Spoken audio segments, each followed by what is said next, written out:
All right, let's jump right in. What's the single most important type of word in the entire English language? You could make a really strong case for the noun. I mean, it's the building block for just about everything we say. So today, we're going to build a rock-solid foundation with them. To get us started, let's solve little puzzle. Look at these three words: ram, Kathmandu, and love. You've got a person, a place, and an idea. They seem pretty different on the surface, don't they? But they all share one critical thing. Any ideas what it could be? If you guess that they're all nouns, you are absolutely right. They're what we call naming words. In Nepali, that's sangya. But you know, what does being a naming word actually mean? Let's break down the real definition. Okay, so here's the classic definition we all learn in school, right? A noun is the name of a person, a place, a thing, or an idea. But just stop and think for a second about how huge that is. We're talking about everything, from your best friend, to the city you're in right now, to the phone in your hand, or even a feeling like happiness. Nouns literally give a name to our entire reality. You know what? Let's forget the textbook definition for a minute. Here's a much simpler way to think about it. If you can see it, if you can touch it, or even if you can just feel it as an emotion, well, you're almost certainly dealing with a noun. It's a simple little test that works practically every single time. But here's the thing, not all nouns are created equal. To really get good at using them, we need to understand the different categories they fall into. Think of it like a toolkit. We're about to add 8 essential tools to your kit that are going to help you build stronger, clearer sentences in English. First up in our toolkit, we have a classic pair, proper and common nouns. The difference here is actually pretty simple, but it's super important. It all comes down to this.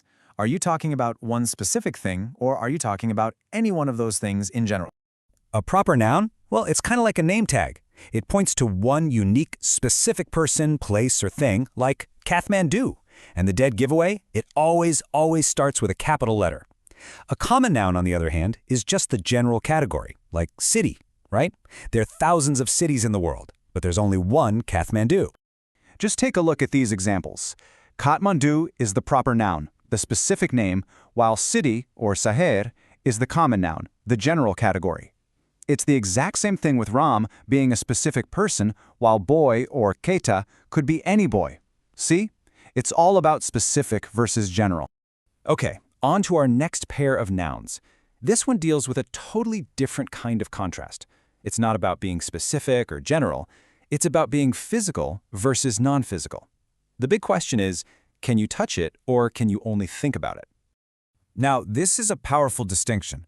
A concrete noun is basically anything you can experience with your 5 senses. A book, a table, the smell of fresh coffee in the morning. An abstract noun, well, that lives inside our minds. We're talking about things like love, freedom, justice. You can't hold justice in your hand, but you definitely know what it is.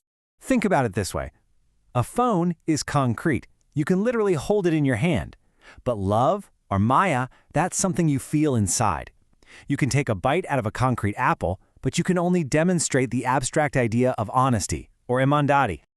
All right, this next pair is so practical. I mean, it actually changes the way we build our sentences. We're talking about countable and uncountable nouns. And the question here is as simple as it sounds. Can you put a number in front of it, or can't you? So a countable noun is, well, exactly what it sounds like. You can count them one by one. 1 book, 2 books, 3 books. Easy. But uncountable nouns are different. They refer to a mass or a whole thing, like water or air. It would sound pretty strange to say, I'll have 2 waters, wouldn't it? That's because we treat it as one whole, uncountable mass. So for example, you can definitely count 5 chairs. That's countable. But you have a glass of water, or pani, which is uncountable. Same thing here. You can count 3 students, no problem.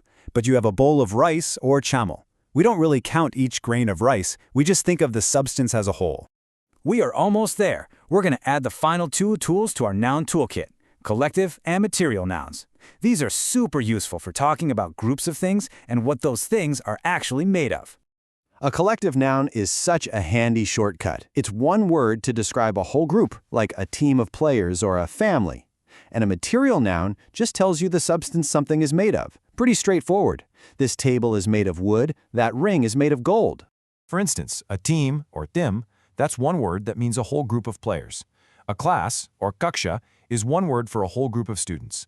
And on the material side, you've got gold, or suna, which is the substance, and wood, or gat, which is the material. Simple as that. And there you have it, the 8 essential types of nouns that make up your new noun toolkit.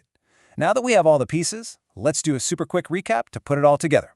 So now you've got a complete system. You can look at any noun and ask yourself a few simple questions. Is it a specific name or a general one? Can I physically touch it, or is it just an idea? Can I count it? Does it stand for a group? What's it made of? Every single noun has an answer. But why do we go through all of this? I mean, what's the big deal? Well, because this isn't about passing some grammar test. This is about giving you the power to describe your world, your thoughts, your experiences, your biggest ideas, with total precision and confidence. Mastering nouns is a giant leap towards real fluency. So you have the building blocks now. The power to name and describe the entire world is literally in your hands. So the real question isn't just if you're ready to speak with confidence, but what are you going to say first?